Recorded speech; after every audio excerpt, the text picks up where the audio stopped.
Nós vamos, neste momento, então, ouvir a pregação da palavra de Deus. Eu quero convidar os irmãos, primeiramente, para abrirem suas Bíblias na primeira carta de Pedro, no capítulo 2. 1 de Pedro, capítulo 2. Estaremos fazendo a leitura do versículo 1 ao versículo 10.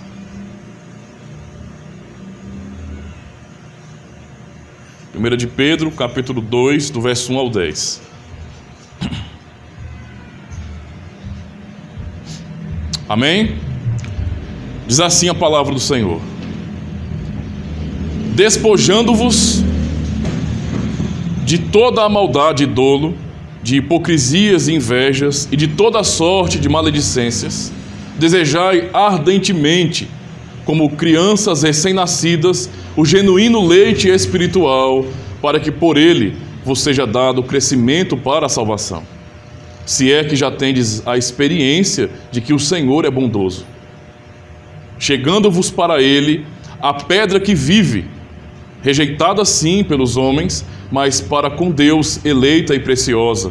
Também vós mesmos, como pedras que vivem, sois edificados casa espiritual para ser de sacerdócio santo, a fim de oferecer de sacrifícios espirituais agradáveis a Deus por intermédio de Jesus Cristo.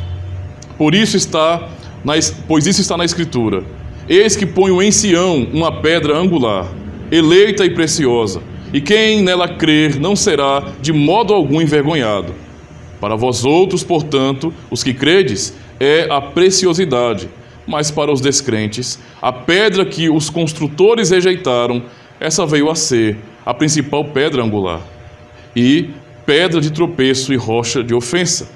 São estes os que tropeçam na palavra, sendo desobedientes para o que também foram postos. Vós, porém, sois raça eleita, sacerdócio real, nação santa, povo de propriedade exclusiva de Deus, a fim de proclamardes as virtudes daquele que vos chamou das trevas para a sua maravilhosa luz. Vós, sim, que antes não erais povo, mas agora sois povo de Deus, que não tinhais alcançado misericórdia, mas agora alcançastes misericórdia. Até aqui, meus irmãos. Até aqui. Eu quero fazer a leitura também do domingo, do dia do Senhor 32, onde nós iniciamos aqui justamente a terceira parte do catecismo, né, sobre a nossa gratidão, as perguntas e respostas 86 e 87. Diz bem assim, então, a pergunta 86. Se fomos libertos da nossa miséria somente pela graça através de Cristo, sem nenhum mérito nosso, por que então devemos praticar boas obras? Vejam que pergunta importante para nós. A resposta: porque Cristo, tendo-nos remido pelo seu sangue, também nos renova por seu Espírito Santo a sua imagem, para que, com toda a nossa vida, mostremos-nos gratos a Deus por seus benefícios e para que Ele seja louvado por nós. Além disso, para que tenhamos a certeza da nossa fé por causa dos seus frutos, e para que pelo novo viver piedoso possamos ganhar nosso próximo para Cristo. E pergunta 87. Podem ser salvos aqueles que não abandonam o modo de viver ingrato e impenitente e não se convertem a Deus? E a resposta: não, de modo nenhum. A Escritura diz que nenhum impuro, idólatra, adúltero, ladrão, avarento, bêbado, maldizente, assaltante ou semelhante herdará o reino dos céus. São duas perguntas apenas aqui do nosso catecismo para a nossa reflexão.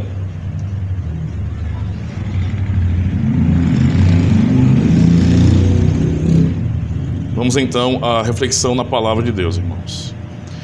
Amada congregação do Senhor Jesus Cristo, durante a maior parte do ano nós podemos refletir bem sobre a obra de Cristo, não é? Pensando na segunda parte do nosso catecismo, que nos ensina exatamente sobre a obra de Cristo, sobre como nós somos salvos por Jesus Cristo. Essa é a parte maior do catecismo e isso toma boa parte do ano. Mas também começamos, lembrando da primeira parte do catecismo, aprendendo sobre a lei de Deus. Então nós começamos com a lei e, como nós demos os mandamentos agora há pouco, observamos na lei, não é, que nós somos pecadores, e há uma exposição então, não é, aprendemos por exposições que nós somos pecadores e, portanto, o estado de miséria da humanidade é terrível diante do Senhor, o que deixa todo ser humano debaixo de juízo, de condenação. E essa mesma lei, não é, que nos derruba e nos mostra que nós somos imperfeitos e incapazes de alcançar justiça por nossas obras, nos ensina que o caminho único é o Senhor Jesus Cristo. E é por isso que aprendemos sobre a sua obra de maneira tão extensa. E agora nós retornamos para a lei. Nós começamos com a lei, uma lei que nos condena e nos diz: se vocês não correrem atrás de Cristo, vocês serão condenados. E agora que nós cremos no Senhor, confiamos em sua obra por nós, o Senhor nos conduz à sua lei.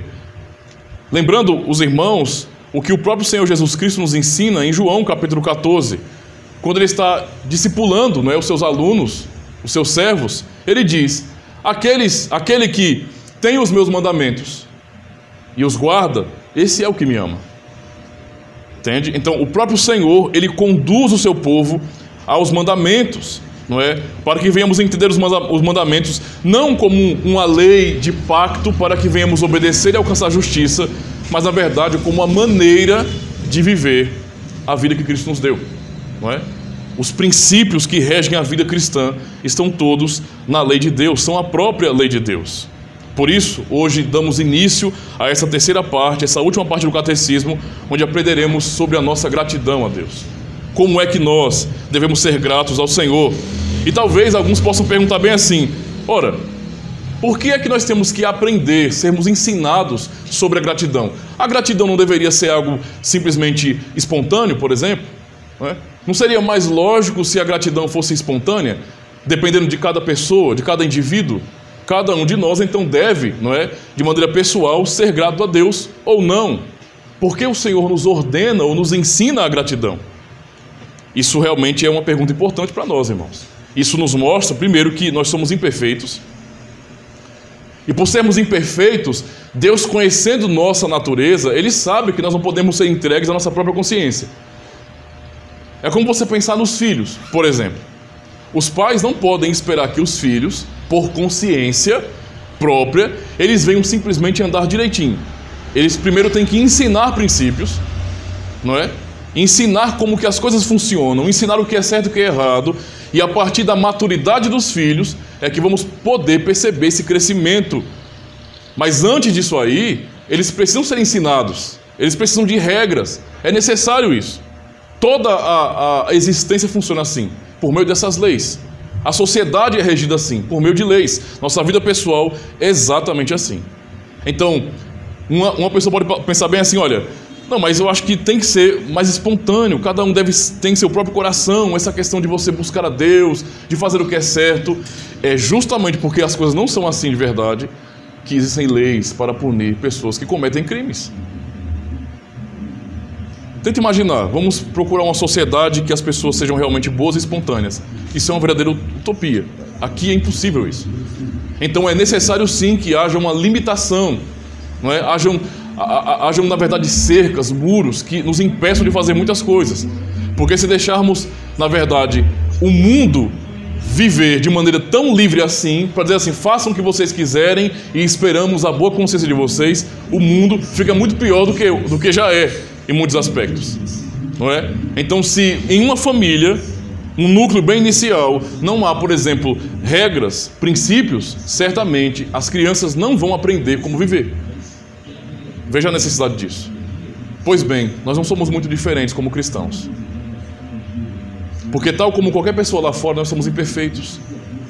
Nós precisamos sim de lei, de regras, de princípios.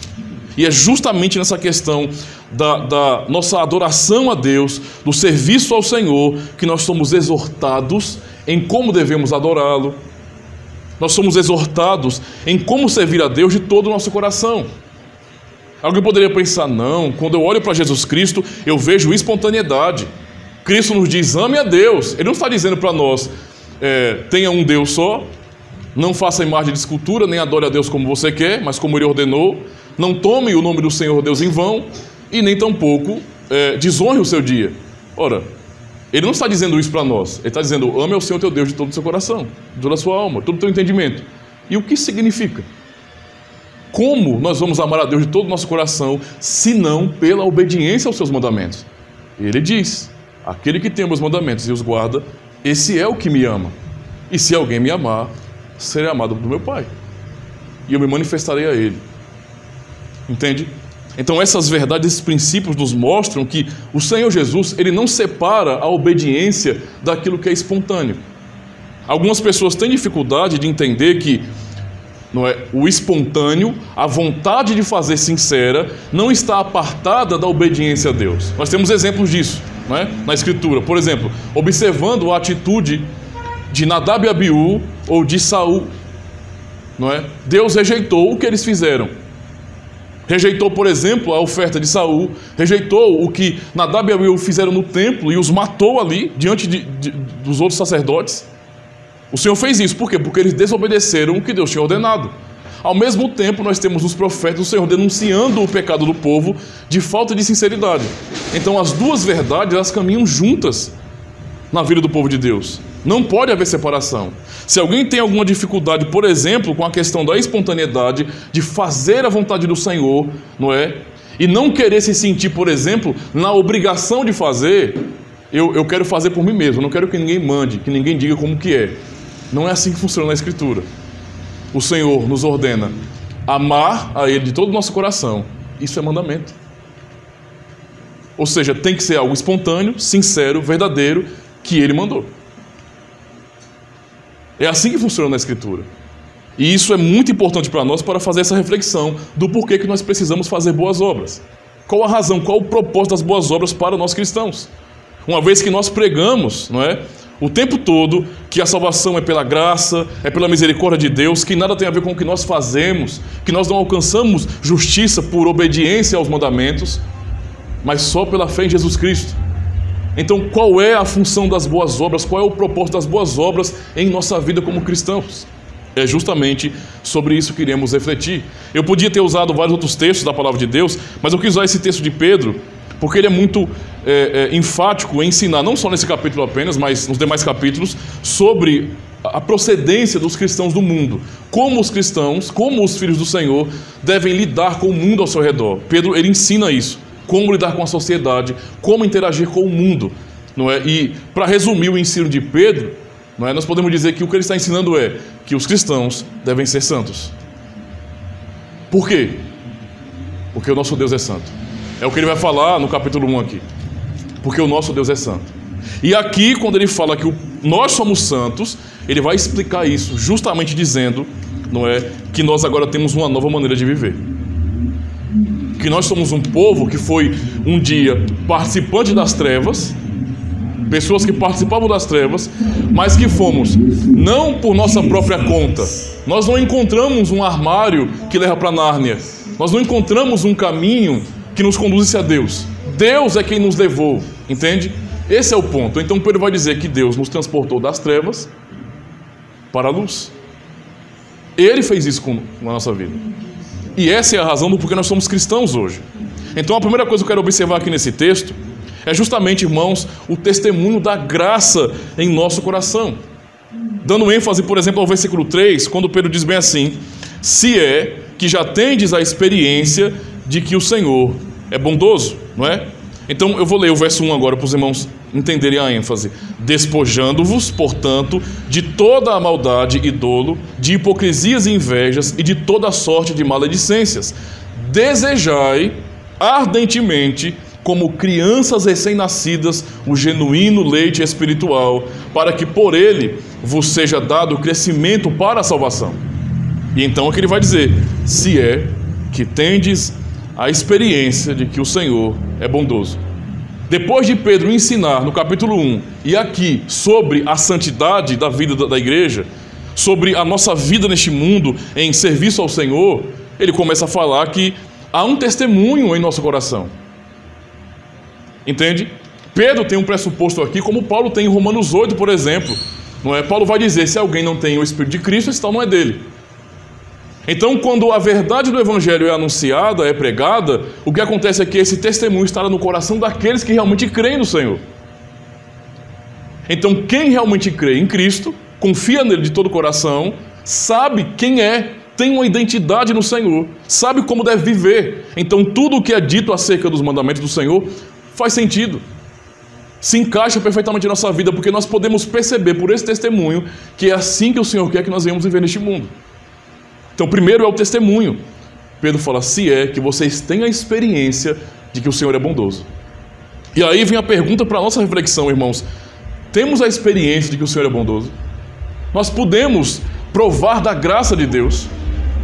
Talvez alguém tenha dificuldade, não é, com a obediência e a espontaneidade, o desejo sincero de fazer a vontade do Senhor ou de praticar boas obras, porque pense, não é, que fazendo isso estará buscando salvação, ou então porque não teve a experiência dessa bondade do Senhor. Quando alguém, mesmo aprendendo a doutrina reformada, a doutrina bíblica, acaba se envaidecendo, imaginando, olha, nós somos melhores do que outros, nós estamos nos esforçando porque aprendemos a lei, temos ênfase nos mandamentos para a vida da igreja, para a ética da igreja, e isso nos torna então melhores. Nós podemos até não falar isso, mas às vezes somos tentados em nosso coração a pensar dessa forma. Entende? Por isso essa pergunta é importante para nós. Temos a experiência de que o Senhor é bondoso, nós podemos sentir a bondade de Deus, nós podemos testemunhar a sua bondade, a sua graça em nossa vida. Lembre-se que estamos entrando no assunto de nossa gratidão. E só podemos ser gratos se recebemos algo, entende? A única maneira de alguém ser grato é quando essa pessoa recebe algo. Quando não se reconhece o que recebeu, a gratidão é impossível. Não tem como. Não tem como. Quando não se dá valor para o que nós recebemos, não tem como demonstrar gratidão verdadeira. É por isso que para algumas pessoas, mesmo estando em comunidades cristãs, quando se fala de obediência ou de boas obras, parece algo tão pesado, tão difícil, tão ruim, porque a pessoa, na verdade, não está reconhecendo essa grande bênção em sua vida. Ela ouve sempre a pregação, ensino, mas não assimilou em seu coração o que Cristo fez por ela. Não percebeu ainda, não entendeu ainda, não é? E esse entendimento só vem por obra do Espírito Santo, mas não entendeu então quem ela era sem o Senhor. Como ela estava. Entende? Às vezes imaginamos que a nossa vida é tudo ok, está tudo muito bem, não é? E parece que não tem uma necessidade tão grande de Cristo. Ele é um detalhe, uma vaidade religiosa, né? Uma coisa que nós achamos bonitinho, vale tanto quanto qualquer outro tipo de religião. Às vezes as pessoas pensam sobre Jesus Cristo assim e não entendem a nossa necessidade dele, porque não conseguem enxergar onde estavam. A verdade é que estávamos em trevas, afundados em pecados, como nós aprendemos em João capítulo 3 e também em Efésios capítulo 2, por natureza éramos filhos da ira, como os outros também. O que dificulta então a gratidão demonstrada na vida de um cristão é justamente o não reconhecimento do que ele fez por nós. Por quê? Porque se eu não vejo o que ele fez como algo por mim, se eu não olho para Cristo crucificado e vejo ele sofrendo as agonias do inferno por minha própria vida, eu não serei constrangido. Quando você fala para o incrédulo que Cristo morreu, e é por isso que às vezes é até tolo nós ficarmos antecipadamente falando que Deus ama A, B e C. Não. Primeiro nós temos que aprender quem nós somos. Temos que ser confrontados com a lei de Deus, porque todo mundo, por natureza, tem um conceito mais elevado do que deveria de si mesmo. Então, primeiro nós aprendemos a verdade sobre quem nós somos, para que então venhamos reconhecer a necessidade que temos de Cristo. Então, quando você fala sobre Jesus Cristo para o incrédulo, não é? E joga suas palavras fora dizendo bem assim, olha, Cristo morreu por você. Eu não sei disso, eu não tenho como afirmar uma coisa dessa. Certo? Mas aí eu vou com aquela boa intenção, vou e falo, Cristo morreu por você. Não é? Reconheça isso. A pessoa vai ouvir isso aí muitas vezes e não vai dar o mínimo valor. O peso que isso tem no seu coração não tem no coração dessa pessoa. Isso não depende dela somente e nem só de nós que pregamos o Evangelho, mas do Espírito Santo. Se o Senhor não abrir os olhos dela para reconhecer que aquele sofrimento na cruz foi por ela, ela não vai crer. Ela não vai dar o devido valor e, portanto, não será constrangida a uma vida de gratidão. Por isso, não é? A vida da igreja a vida diferente do mundo parece ser tão pesada, às vezes tão chata, por causa disso. Eu não reconheço o que foi feito por mim. É engraçado que nós temos a capacidade, irmãos, de reconhecer o que os nossos pais fazem por nós. Quando somos jovens, naquela fase mais rebelde, né? Os hormônios da flor da pele, temos uma maior dificuldade com isso. Claro que isso altera de grau em cada pessoa, mas é normal quando você vê que jovens são um pouco ingratos aos seus pais. Jovens são ingratos porque são covardes, né? Porque jovem nenhum é tão durão numa escola, por exemplo. Lá na escola, que ele sabe que se ele não submeter as regrinhas dos grupinhos, vão comer o fígado dele, ele abaixa a crista. Mas chega em casa porque sabe que os pais os amam, não é? E querem o bem, eles querem se crescer para cima dos pais. Jovens muitas vezes são assim, arrogantes, prepotentes, não é? Agem assim com ingratidão. Mas quando vão crescendo e passando por certas experiências, não é? Casam, têm filhos, sofrem também, vão lembrando: nossa, minha mãe, meu pai eles passaram por tudo isso por mim. Noites de sono, não é? Sair às pressas para o hospital quando o filho passou mal, né? Muita tensão, muito medo. Na fase da adolescência, os pais se apavoram, ficam absolutamente trêmulos, com medo do que os filhos estão pensando, do que eles podem fazer de repente. É uma fase comum, que eu posso dizer que é muito pior para os pais do que para os filhos. Os filhos estão passando por uma luta muito grande, transformação, mas eles não imaginam o medo que os pais têm. Eles não têm ideia, né? Não tem ideia. Então, quando nós temos então filhos que eles vão chegar na fase da adolescência, você começa a perceber. Seu coração fica: meu Deus do céu, misericórdia, Senhor, Senhor, Senhor, tem misericórdia. Você fica agoniado, pensando: eu não quero que meus filhos se desviem, vão para o mau caminho, então dá muito medo. Mas quando eles vão crescendo, e isso acontece com todo mundo, com crentes e não crentes, e veem toda a luta dos pais, conseguem muitas vezes, não é, reconhecer com gratidão o que fizeram. Conseguem reconhecer. Pessoas que não são cristãs, que não amam o Senhor, podem dizer isso também. Ora, eu reconheço todo o sacrifício que meus pais fizeram por mim. Agradeço a Deus as pisas que eu levei, olha só, as broncas, os nãos que eu recebi na minha vida dos meus pais, porque me ajudaram a amadurecer, a crescer como pessoa. E conseguem reconhecer com gratidão essas coisas. Mas quando se fala do Senhor, as pessoas não conseguem olhar para o que Ele fez como algo tão glorioso assim. Se Ele não abrir os nossos olhos, tudo que nós falarmos sobre Deus para as pessoas não fará o menor sentido. Elas conseguirão se constranger, se emocionar, lembrando do sacrifício dos pais ou de qualquer outra coisa. As pessoas se emocionam com bons filmes, com cenas, não é? Que são impactantes, que são confrontantes. Quando você vê pessoas em filmes, por exemplo, lutando pela vida, se sacrificando pelos outros, isso é emocionante. Você é impactado, quando é bem feito, é claro, né? Quando o filme é bem feito. Você realmente se emociona com aquilo. Mas quando se fala de Cristo, as pessoas simplesmente não são constrangidas. Parece que o que Ele fez não tem valor nenhum, não é? E pouco me importa. Então, o natural do ser humano é agir como esse adolescente furioso, covarde e ingrato, e não reconhecer o amor do Senhor. Eu digo, mesmo aqueles que ainda não creem no Senhor Jesus Cristo, a ingratidão é a sua forma de viver, porque acordam, porque trabalham, porque têm saúde, alcançam certos sonhos, tudo, irmãos, pela graça de Deus. A arte no mundo, os prazeres, o entretenimento, tudo o que é de bom no mundo, que nos dá prazer, isso não vem do diabo. Isso não é uma coisa diabólica. Como é que o diabo pode nos trazer algo belo? O diabo nos traz coisas vulgares, né? Vulgares, para nos derrubar, mas coisas boas, coisas que nos fazem bem, que nos tornam alegres, não. O diabo não faz isso. Toda a bondade que há no mundo acontece porque Deus é bom, porque Ele abençoa o mundo dessa forma. Mas o mundo não reconhece isso. Mas Pedro, quando olha para a igreja, o que ele diz? O que ele ensina, né, em todo esse princípio aqui? Ele olha para a igreja e trata aquela igreja como sendo o povo de Deus que foi transportado das trevas para a luz. Mas ainda assim deixa esse texto, não é?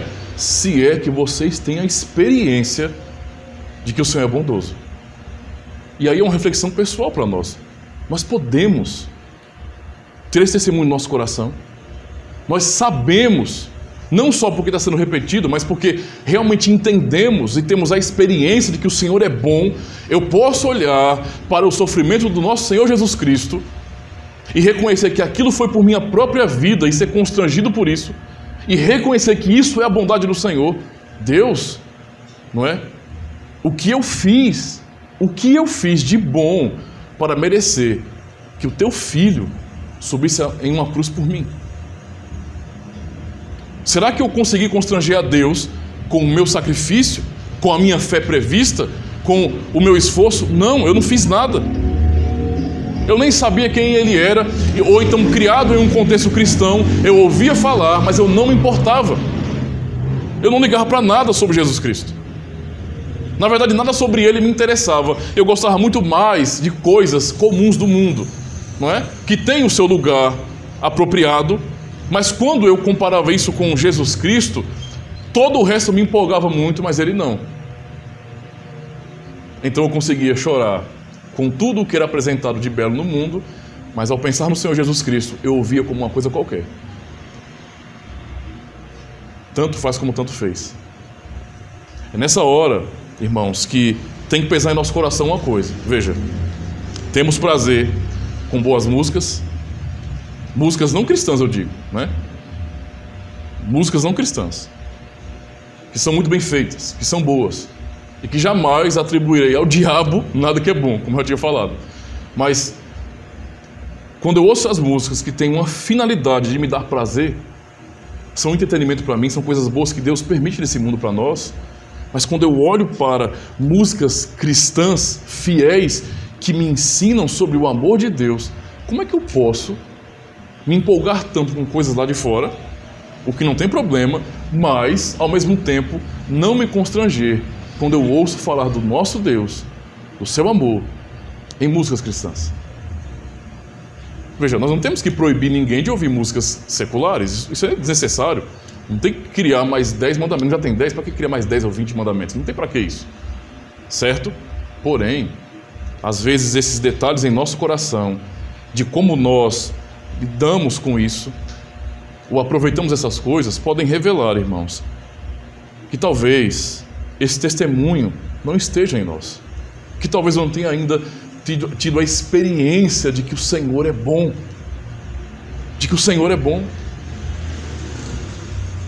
Pedro tem esse pressuposto aqui, e a sua exortação não é uma exortação à santidade sem sentido. Ele não é alguém que está, um pastor que está exortando a comunidade do Senhor de maneira legalista, dizendo: obedeçam, sejam salvos pela obediência, façam o melhor para que vocês alcancem a redenção. Não, o pressuposto dele é que vocês foram libertos, perdoados, salvos. E é justamente por conta disso, pelo amor de Deus na vida de vocês, por sua graça demonstrada, que eu posso exortá-los a ver a santidade. Se vocês foram livres, por que vocês andam com algemas? Qual a razão disso? Se ele quebrou essas cadeias, qual a razão de você querer voltar para uma gaiola, para uma cadeia, para uma prisão? Se ele quebrou isso na vida de vocês, se ele rompeu parede de separação, por que mantê-las? Por que reconstruir o que ele já derrubou? Então ele fala para um povo liberto, né? Falando justamente sobre a experiência. Citando o texto de Romanos 8, e verso 16, ele fala, Paulo no caso, né? O próprio Espírito testifica com o nosso Espírito que somos filhos de Deus. Entende? Nós somos exortados a viver como filhos de Deus. Mas essa verdade, ela só será plenamente possível, não é, em termos de consciência, se o Espírito Santo trabalhar em nosso coração, operar esse testemunho em nós. Por mais que venhamos a aprender os princípios, ainda assim, se o Espírito Santo não agir em nosso coração, não adianta. Veja, não pode abrir mão dos princípios, mas tem que entender que eles serão cumpridos se o Espírito Santo operar em nosso coração. É uma das razões do porquê nós não temos que criar regras diversas para os membros da igreja. É por isso que a gente não tem, por exemplo, uma tabela do que os irmãos e as irmãs podem ou não vestir. Então, a tabela do lado, os irmãos podem vestir tal roupa ou não. A gente não precisa desse tipo de coisa. Por quê? Veja, o princípio é ruim? Não, não é. O princípio é verdadeiro. O cristão deve realmente procurar ser santo em toda a sua maneira de viver. Esse é o mandamento do Senhor, essa é a ordem do Senhor, não é? Mas devemos orar e nos perguntar se esse testemunho está em nós. Por quê? Porque esses princípios farão sentido pelo Espírito Santo habitando em nós. Se eu simplesmente exigir a regra, não me importando tanto com o princípio, porque princípio e regra são coisas diferentes, não é? O princípio me ensina a viver, a regra é só, digamos assim, a limitação para a minha vida. Então eu limito quando a pessoa é jovem demais, inexperiente, imatura, mas quando vai crescendo, nossos pais, por exemplo, não ficam no nosso pé, não é? É estranho se minha mãe ou meu pai toda hora... Não pode isso não, viu, Ademir? Coisa feia. Né? Isso não tem sentido. Então eles têm princípios, eles dão opinião, eles nos ajudam, mas eles sabem que nós agora temos maturidade, porque já aprendemos tudo que devemos aprender. Temos que então caminhar com as nossas próprias pernas. Os princípios são importantes, certo? Mas usando esse exemplo de Pedro, o que vai nos motivar a obedecer o Senhor, a praticar boas obras, ou seja, obras feitas em Cristo para Deus, é justamente o testemunho do Espírito Santo em nós. Temos provado em nossa própria vida que Deus é bom? Temos provado? Esse é o ensino, não é? Nós podemos manter a boa ordem na igreja e deve ser mantida. Deus não pode ser desonrado com a nossa displicência. Porém, a verdade é que por mais que venhamos nos adaptar a um sistema, não é? Todavia, no coração, não é? No coração de cada um de nós, quem habita é o Senhor e sabe exatamente o que nós buscamos, o que nós queremos, o que nós sentimos. Se o testemunho é verdadeiro em nosso coração. Se quando nós olhamos para a vida no reino de Deus, essas coisas fazem sentido, nos dão prazer e nos constrange pelo amor de Deus. É isso que acontece. Por isso a pergunta é importante. Por isso que Pedro faz isso, não é? Com esse ar de dúvida, não para dizer que os irmãos não eram assim, mas para que eles pudessem refletir também. Ele fala então, desejar ardentemente, como crianças recém-nascidas, o genuíno leite espiritual, para que por ele vos seja dado crescimento para a salvação. Não alcancei salvação. Crescimento para a salvação, ou seja, maturidade, é o que Paulo vai dizer, por exemplo, em Filipenses 2, né? Verso 12 e 13. Desenvolvei a vossa salvação com temor e tremor, porque Deus é quem efetua em vós tanto querer como realizar, segundo a sua boa vontade. Então amadurecimento como um salvo, digamos assim.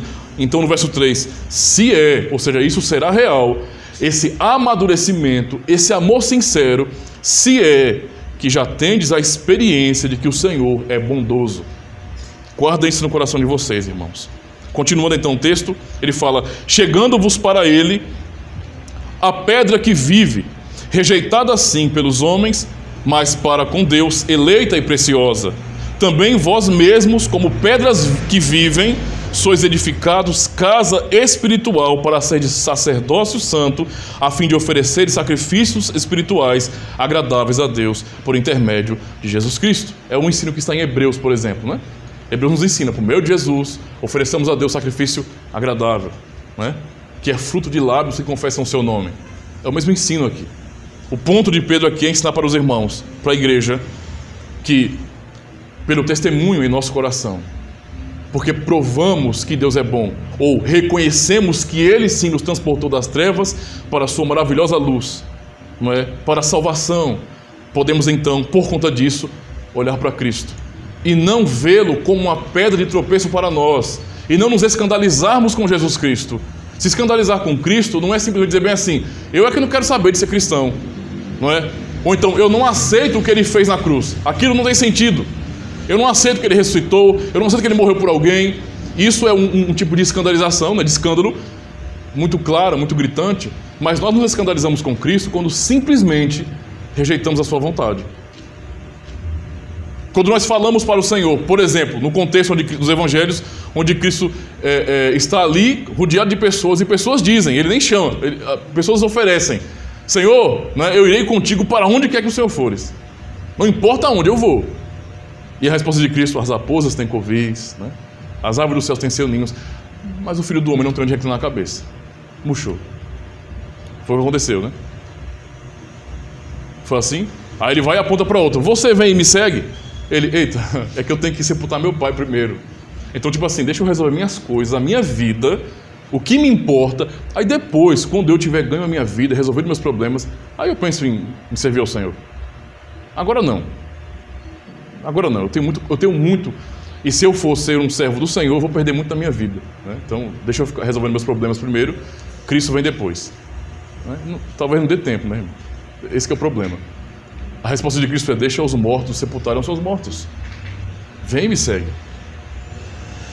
Então, isso é se escandalizar com o Senhor. Ouvir do Senhor a sua palavra dizendo: aquele que tem os meus mandamentos e os guarda, esse é o que me ama. E não aceitar que a vida cristã deve ser uma vida de obediência ao Senhor, de boas obras. E eu quero abrir um parênteses para os irmãos. Por que os apóstolos exortam a igreja a praticar boas obras? Porque a igreja é a única neste mundo que pode praticar boas obras.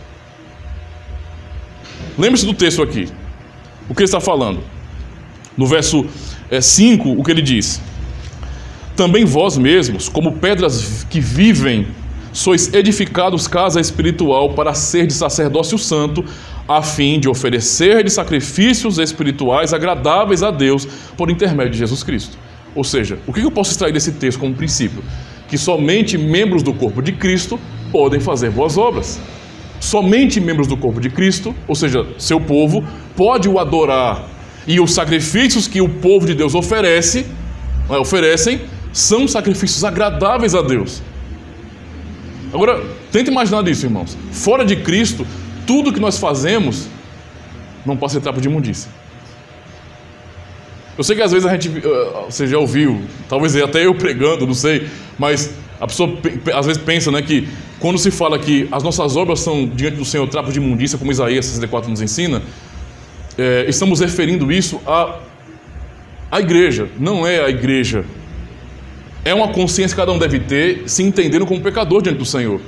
Mas o que a igreja faz, sim, agrada a Deus. O culto que nós estamos prestando ao Senhor agora agrada a Deus. E por quê? Porque nós somos bons e dignos? Não. Porque estamos em Cristo. Esse é o ponto. É por meio dele. É nele que nós oferecemos isso. Fora dele é impossível que nossas obras sejam contadas. Entende a situação? Esse é que é o ponto aqui. Fora de Cristo, tudo o que nós pensamos e fazemos é iniquidade ao Senhor. E eu digo aos irmãos, mesmo aquilo que socialmente falando, aparentemente falando, pareçam ser as coisas melhores do mundo, ninguém está agradando a Deus, não é? Se fora de Cristo fizer o bem na sociedade. É um bem social, deve ser feito, todos devem se preocupar com o fazer o bem ao seu próximo, mas fora de Cristo, esses bens sociais nada significam para o Senhor. Porque nós só podemos adorar a Deus e servi-lo e fazer boas obras em Jesus. Nós não podemos chegar a Deus sem Ele. Entende? Em Gálatas capítulo 3, Paulo vai ensinar que todos os que foram batizados em Cristo, de Cristo se revestiram. Entende? Então nós somos revestidos de Cristo. Como membro do seu corpo, estamos nele, e então, porque ele, o cabeça, santifica todo o corpo, escondidos em Cristo, como ele vai falar no capítulo 3 de Colossenses também, não é? Escondidos em Cristo, a vossa vida está escondida em Cristo, em Deus. É que nós podemos então oferecer sacrifício a Deus. Esse é o ponto aqui. Então Pedro exorta a igreja a viver em santidade, a servir a Deus de coração. Por quê? Porque o que a igreja faz, por mais que sejamos pecadores, agrada ao Senhor. É por isso que na oração que nós fazemos, pedindo perdão a Deus por nossos pecados, nós oramos: Senhor, olha para o teu filho, olha para Cristo, porque a minha consciência está pesada por meus pecados, mas eu peço ao Senhor: olhe para Cristo, não olhe para mim, porque em mim não há nada de bom. É o que Paulo está dizendo, por exemplo, confessando em Romanos 7. Em mim não há bem algum. Eu sou mau. Então não olhe para mim, olhe para Cristo. É por isso que no final do capítulo 7 de Romanos, ele brada aquele grito de alívio: graças a Deus por Jesus Cristo. Graças a Deus por Jesus Cristo. Olhe para o Senhor, não olhe para a minha vida. Porque eu não posso Eu não posso satisfazer a tua justiça, por isso ore para aquele que assim o fez. É pela fé que a justiça de Cristo nos é imputada. É por isso que nós nos apresentamos a Deus para adorá-lo, para servi-lo, não só no ambiente de culto, mas em tudo em nossa vida. Entende? Toda a nossa obediência ao Senhor Deus, não é, deve-se à obra de Cristo, e é nele que nós fazemos isso. Sem o Senhor, tudo que fazemos não agrada a Deus. É em nome dele que fazemos. Veja como isso é importante para nós. E essa verdade deve ser uma questão que motive a nossa vida de gratidão a Deus. Porque veja que bênção, irmãos. Como é que pode o Senhor, o Deus Santo, aquele que não poupou Nadab e Abiú no templo e os fulminou ali, como ele pode receber nossa adoração em culto solene e fora do culto, e não nos fulminar do mesmo jeito? Por que ele não faz isso? Há um dia reservado para condenação, nós sabemos, para juízo, sim. Porém, mesmo que esse dia seja futuro e estejamos aguardando a volta de Cristo, nós podemos hoje confiar, e nós sabemos disso, que no Senhor estamos guardados. Como é que pode o Deus Santo receber orações, cânticos, atenção, adoração de pessoas como nós? Eu não posso chegar aqui e dizer para os irmãos: olha, eu estou fazendo isso porque eu notei essa manhã, logo quando acordei, que eu consegui cumprir os mandamentos de maneira perfeita. Tudinho, cada detalhe. O Senhor não tem nem do que me condenar mais, né? Eu estou bem, obrigado. Eu não posso fazer isso. Tudo que eu posso fazer é ser constrangido, mais uma vez, em ouvir a lei, dizendo ao meu coração: pecador. Como é que Deus, então, recebe a minha adoração? A adoração de cada um de vocês. Somente em Jesus Cristo. É assim. Ele é o nosso sumo sacerdote. É Ele que entrou no Santo dos Santos por nós. Não é a simbologia do véu do templo sendo rasgado quando Cristo estava sendo crucificado, quando estava morrendo ali. Quando Ele expirou, o véu foi rasgado de alto a baixo para mostrar justamente isso. O que Ele fez finalmente nos aproximou de Deus.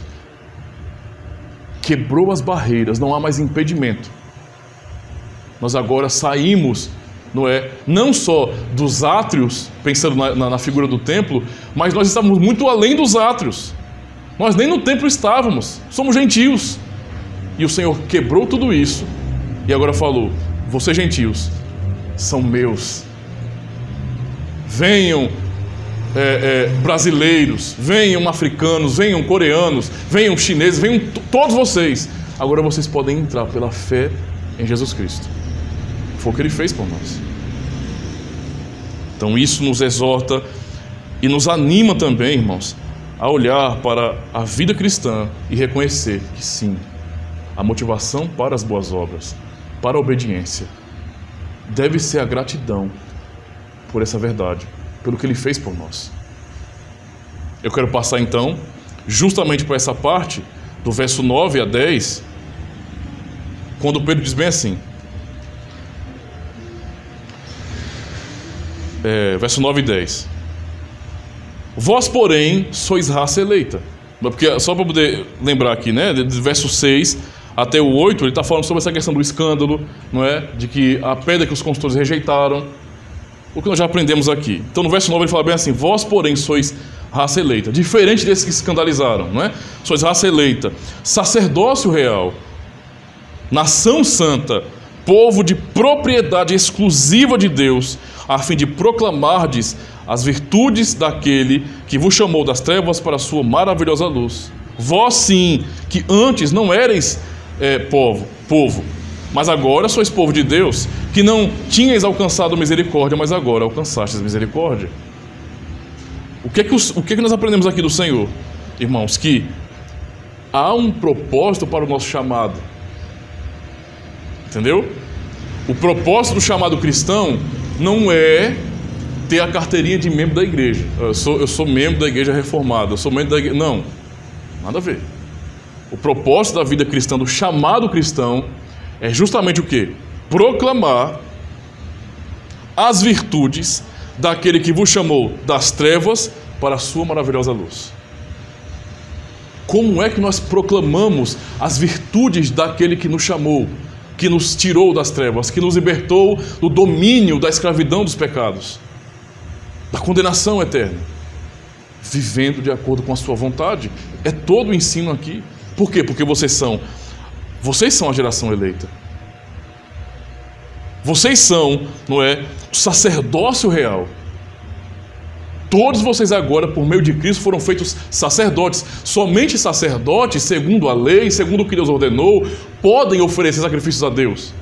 Veja, pense no culto na Antiga Aliança. As famílias iriam até Jerusalém, como nós cantamos no Salmo 122 no início, né? Alegrei-me quando me disseram, vamos à casa de Deus. Eles levavam os seus animais, os sacrifícios, mas eles não faziam sacrifícios. Eles iam até a porta da tenda, o sacerdote pegava, recebia o animal, não é, a oferta da família, e então os sacerdotes sacrificavam essa oferta. E eles é que levavam isso para o Santo dos Santos, ou o sumo sacerdote que fazia isso, uma vez por ano, mas não para o povo em si. Só que aqui o Senhor diz, por meio de sua palavra, que nós, igreja do Senhor, somos, não é, a raça eleita. Veja, nós não somos uma raça, né? O ponto aqui, ele fala sobre nação santa. Nós não somos uma nação. A igreja de Cristo, ela é, na verdade, um povo peregrino que não tem foco em nacionalidade, né? Então, a igreja de Cristo não é o Brasil, como era na Antiga Aliança, que era Israel. Não é a mesma coisa. A nação do Senhor é um povo que pertence a Ele, espalhado por todo o mundo. Mas Ele nos chama exatamente disso. Vocês são a raça eleita. Ou seja, são vocês. A promessa é para vocês, não é? Raça eleita, sacerdócio real. Como sacerdotes em Cristo Jesus, Ele como o sumo sacerdote que nós temos, é que nós podemos oferecer a Deus sacrifícios agradáveis, com toda a nossa vida, no culto e fora do culto solene. Somente assim, porque Ele nos chama dessa forma de povo santo dele, de nação santa, de sacerdócio real, não é? Justamente um povo que é de propriedade exclusiva de Deus, que pertence exclusivamente ao Senhor, não pertence parcialmente ao Senhor. Um cristão, ele não é um cristão parcialmente falando. Ele não é tipo, eu sou um cristão, mas também sou outra coisa. Não, ele é um cristão, ele pertence a Deus. A minha vida deve ser dividida em dois, nessa dicotomia, onde eu faço algo que eu chamo de culto, e a vida cristã é algo que eu faço e não quem eu sou. Não é? Porque eu estou dividido. Não, ele está dizendo que nós somos um povo de propriedade exclusiva de Deus. Para o Senhor nos chamar de propriedade, eu sei que para quem gosta de revolução, não é, de MST e afins, vai achar que falou propriedade, misericórdia. Não pode. Pode não, né? O negócio é socialismo. Não, irmãos. Ele fala propriedade para dizer justamente a verdade. Cristo nos comprou. Por que eu pertenço a Cristo? Porque Ele me comprou. Entendeu? Não é aquela coisa romântica onde o Senhor é o melhor para mim. Nós só sabemos disso porque primeiro Ele nos comprou. Porque primeiro Ele nos amou. E o seu amor, então, é a base do nosso amor por Ele. Essa é a razão. Essa é a razão. E então Ele fala que nós somos propriedade exclusiva de Deus. E essa propriedade exclusiva de Deus que somos nós tem um propósito: proclamar as virtudes daquele que nos chamou das trevas para a sua maravilhosa luz. Sim, nós mesmos que não éramos povo, mas que agora somos, que não tínhamos, não sabíamos o que era misericórdia, mas agora sabemos, ouvimos o Evangelho. E o resultado disso é nossa vida. O propósito do nosso chamado é justamente viver para a glória de Deus. Por isso a pergunta, eu leio mais uma vez a pergunta 87 do Catecismo, porque veja como é importante para nós, não é? Pergunta 87, que diz bem assim: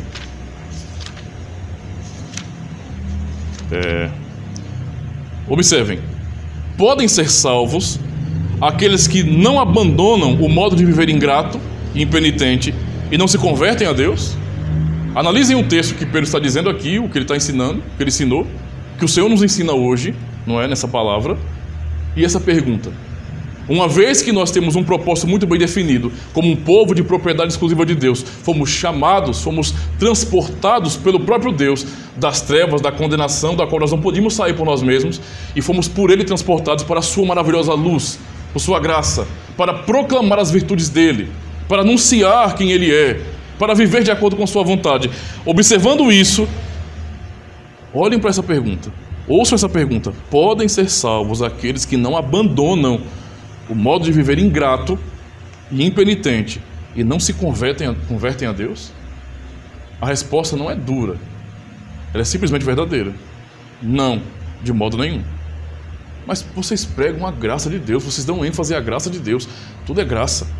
Vocês combatem qualquer tipo de ensino, de pregação que ensine salvação por obras. Mudou agora, foi? Não mudou. Basta lembrarmos de Romanos 6. O que é que Paulo diz para a igreja?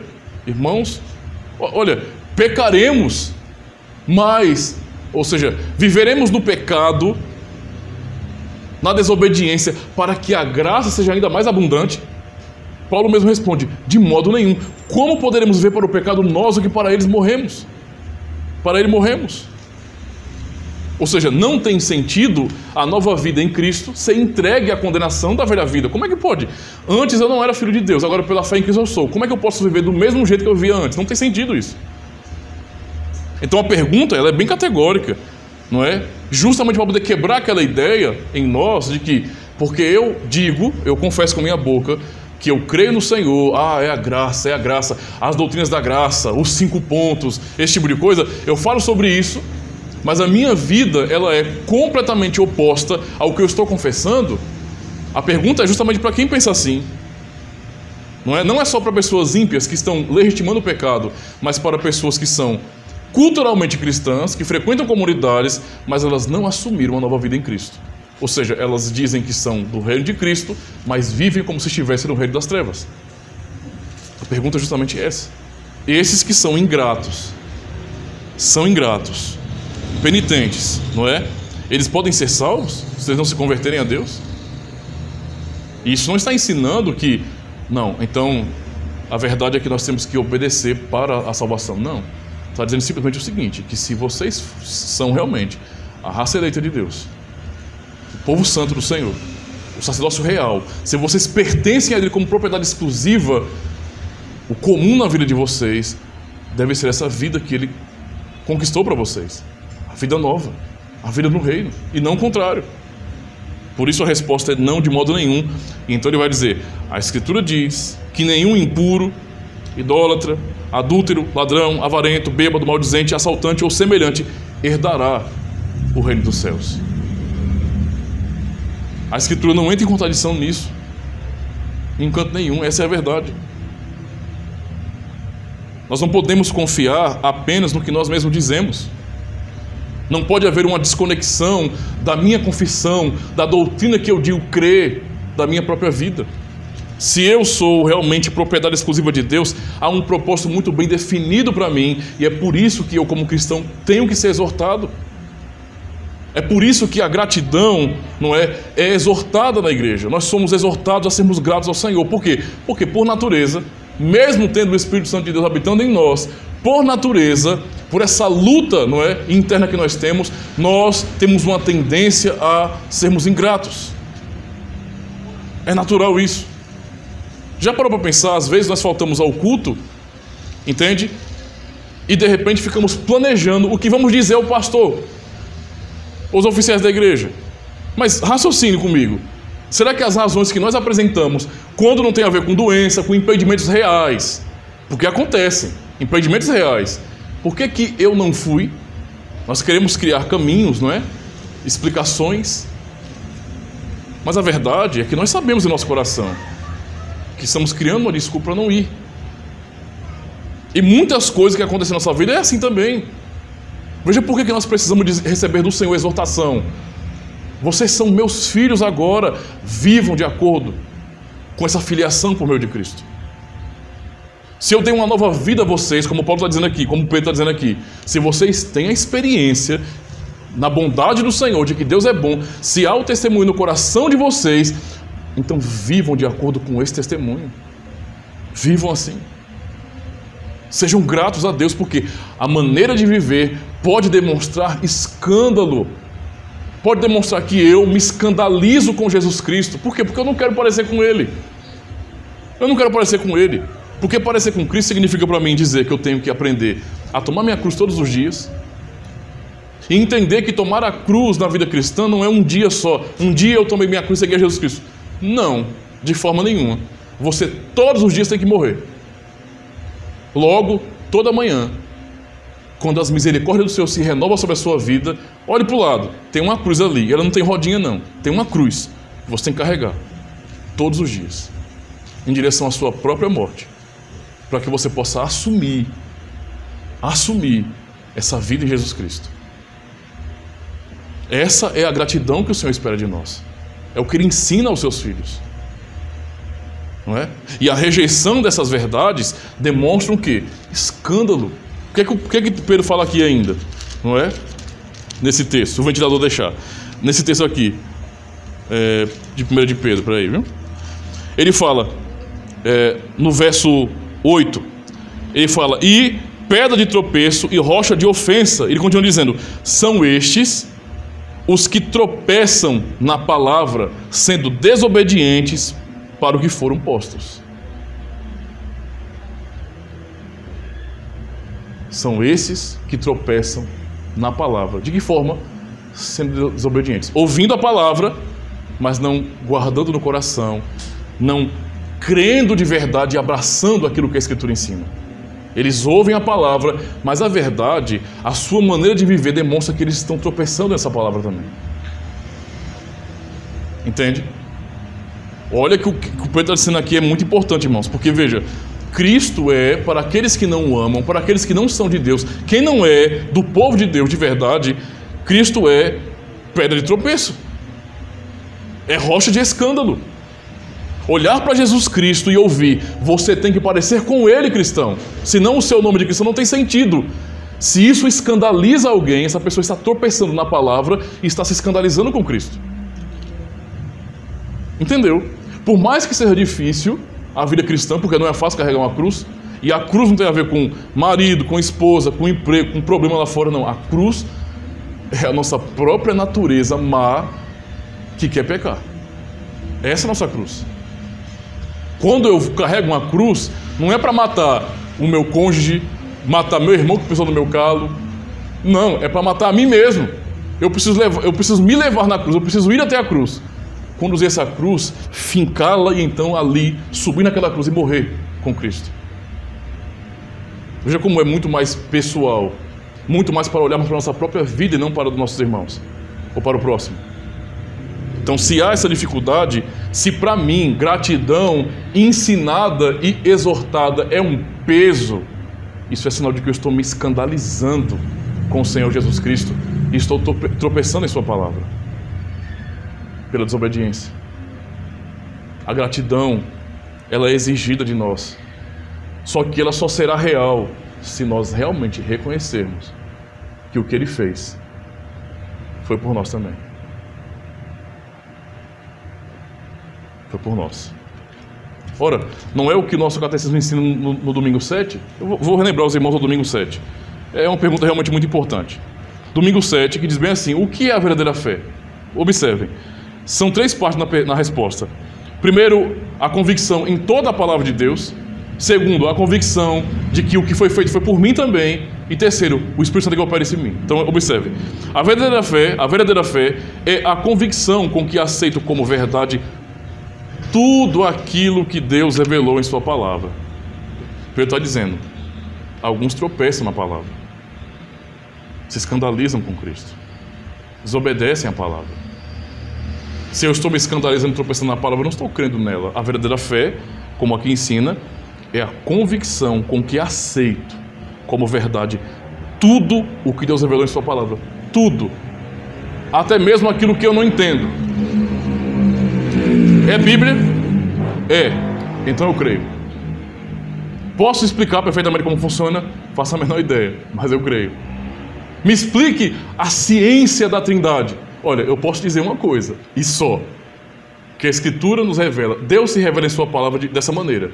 Ele é um só Deus, não há outro além dele, não é? E o Pai é Deus, o Filho é Deus e o Espírito Santo é Deus. É só o que eu posso aprender na Bíblia. Se ultrapassar a minha compreensão, eu creio, porque Ele disse. Então a verdadeira fé confia no que o Senhor diz, mesmo que isso ultrapasse a nossa capacidade de raciocínio, como se nós fôssemos alguma coisa para julgar Deus, né? Porque eu sei que tem gente que diz assim, olha, se eu não entender, então eu não aceito.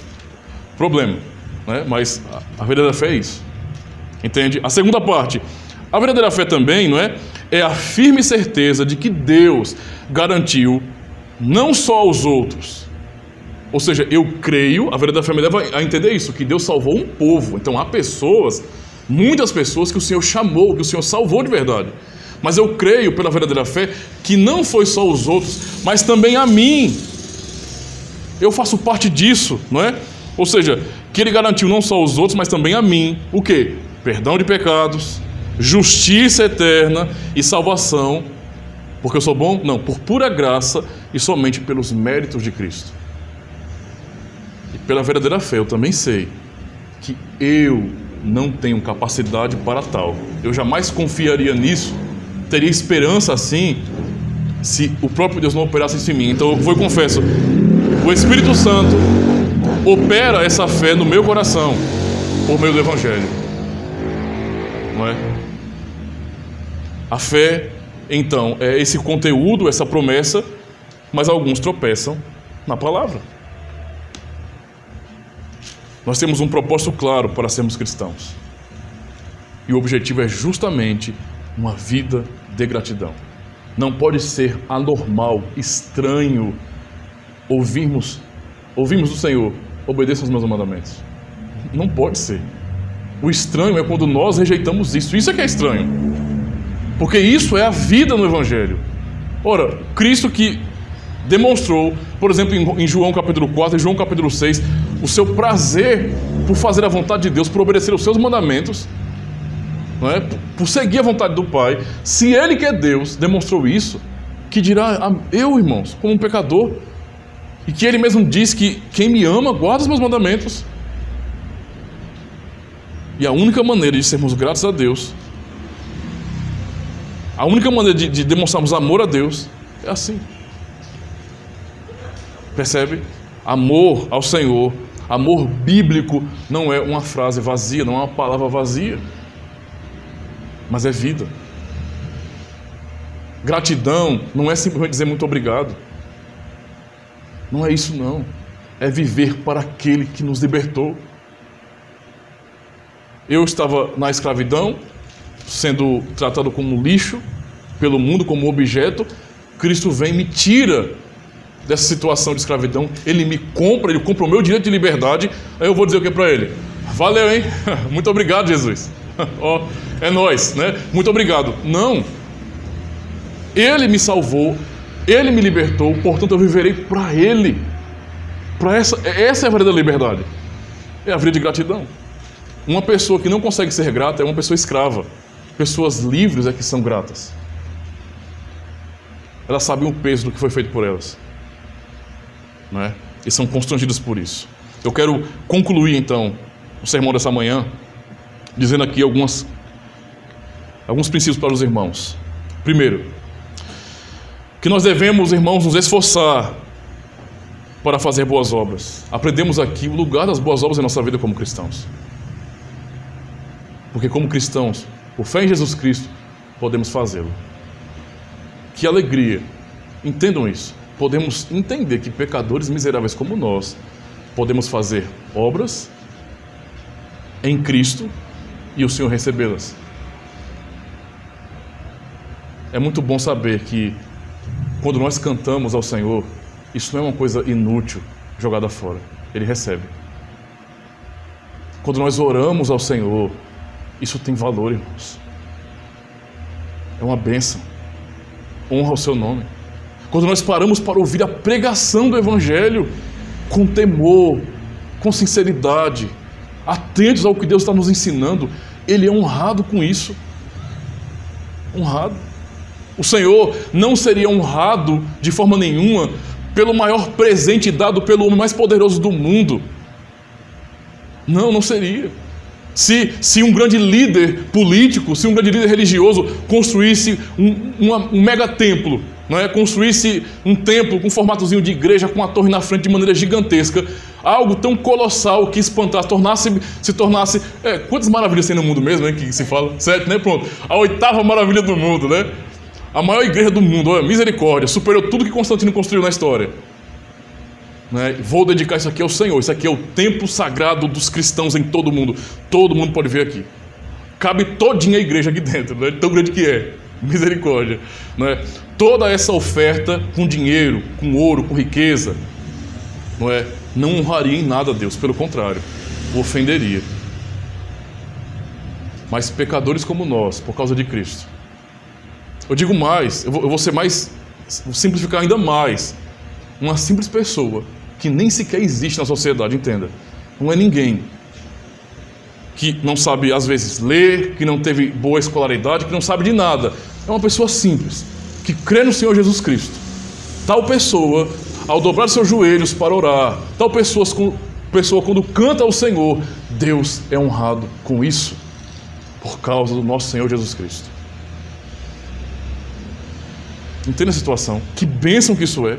Podemos adorar a Deus de verdade, não é uma fantasia religiosa, é a verdade. O nosso Senhor está sendo exaltado, tal como Ele é exaltado no céu pelos anjos. O que os anjos fazem, homens como nós, pecadores, fazemos também por causa de Cristo. Essa é a realidade. Não é à toa que Hebreus 12 nos ensina como que usando as figuras de montes, não é? Sinai e Sião, não é? Sinai como a entrega da lei para mostrar que o povo não pode, e Sião como Cristo subindo até o céu e também nos conduzindo até lá. Somos elevados em Cristo, não é? E o texto fala, veja, nós não estamos vendo nada. Aqui o que tem, paredes, não é? Tinta, ventiladores e cadeiras de pessoas. Mas a realidade dos fatos é, quando nos reunimos como igreja para adorar a Deus, estamos fazendo coro com os anjos e com os cristãos, aqueles que morreram no Senhor, com os santos do passado, com aqueles que amaram ao Senhor. Fazemos coro com eles para adorar ao Senhor em seu trono. Essa é a verdade sobre a igreja, sobre o que nós fazemos. Devemos então ser motivados em adorar a Deus, em fazer tudo para Ele, para a glória dEle, da melhor maneira possível, porque Ele é digno disso. Olha para o que nós fazemos aqui, irmãos. Se prepare melhor para o culto. Melhor. Tenha prazer e alegria de saber que Deus ouvirá o canto da sua boca, o cântico da sua boca. Então, na semana, reflita na pregação, na escritura, ore com sua família, cultue a Deus em casa e cante. Cante os salmos, cante os hinos. Se prepare para você dar o melhor para Deus aqui, porque Ele recebe isso de você. Que bênção saber disso, irmãos. Devemos então nos esforçar para viver segundo a vontade do Senhor, não é? Porque essa vontade do Senhor é a vontade de quem nos salvou de verdade. Estamos garantidos, e é justamente a motivação, não é, da gratidão que deve nos conduzir. Você pode dizer que tem um testemunho do Senhor no seu coração? Você pode dizer bem assim no seu coração: eu sei que o meu Senhor morreu e ressuscitou por mim. Eu creio de todo o meu coração nessa verdade. Cada humilhação que Ele passou, cada humilhação foi por muitos neste mundo e por mim também. Eu sei disso. Pois bem, viva de acordo com a vontade dEle então. Devemos então obedecer os mandamentos do Senhor, justamente com essa motivação. Primeiro fomos ao Sinai e Moisés não deu uma rasteira. Ele falou: obedeça esses 10 mandamentos. Eu falei: posso não. Ele me derrubou e foi feio muitas vezes. Mas então Ele me ensinou: corre para Cristo, vá até a cruz. É lá que está a sua salvação. E então podemos ir até a cruz. Podemos olhar para o nosso Senhor Jesus Cristo. E agora, através dele, nós conseguimos subir aquele monte terrível que apavorou o povo de Deus no passado, mas agora podemos subir e de fato ali ter paz com o Senhor. ter paz com o nosso Deus. Que seja essa a nossa motivação para as boas obras, a gratidão, irmãos. Amém? Vamos, então, neste momento, irmãos, orar ao Senhor e agradecer por sua bondade, mais uma vez, em nos chamar, não é? E nos abençoar, então, em sua presença. Vamos orar. Ó Senhor, tudo que podemos dizer é muito obrigado e glória ao teu santo nome, porque o Senhor demonstra a tua bondade em nossa vida. Obrigado, Senhor, por tudo que o Senhor tem nos ensinado dia após dia e pelo bom testemunho do Espírito Santo em nosso coração, que testifica com o nosso próprio Espírito que somos filhos do Senhor. Essa é a nossa alegria, essa é a nossa segurança no Senhor, de que o Senhor não nos abandona, de que sempre está ao nosso lado, nos fortalecendo, nos ajudando nos momentos mais difíceis do qual passamos neste mundo, do qual o Senhor, por tua graça mesmo, providencia para o nosso bem, fazendo com que tudo coopere, nos mantendo sim, ó Deus, firmes na tua presença, firmes na fé. Por isso te louvamos, por sua bondade, por mais uma vez nos falar pelo Santo Evangelho, nos ensinando o que é a motivação para a prática das boas obras, da obediência aos mandamentos, é a gratidão por tudo aquilo que Cristo fez por nós, por teu amor derramado por nós. Ó Deus, muito obrigado por essa bondade, por tua graça em nossas vidas. Nós suplicamos a ti, ó Deus, que abençoe cada um dos irmãos aqui presentes, também os irmãos que estão acompanhando pela internet. Ó Senhor, guarda-nos para que logo mais à noite possamos mais uma vez nos reunir para adorar ao Senhor. Que venhamos motivados de nossos lares para ofertar ao Senhor sacrifícios de gratidão por meio das orações, dos cânticos, do ouvir a Tua palavra, do confessar a fé no Senhor publicamente. Tem misericórdia de nós, Senhor, e continua a nos constranger pelo Evangelho, a fim de que venhamos sempre nos prostrar diante de Cristo e reconhecer o Seu senhorio em nossa vida. Ajuda-nos a crer, a confiar de todo o nosso coração nessas verdades. Guia-nos, ó Deus, por Teus caminhos. Nós Te louvamos por tudo que tem realizado em nós e através de nós. Muito obrigado, Senhor. Em nome do Teu Filho amado nós oramos. Amém.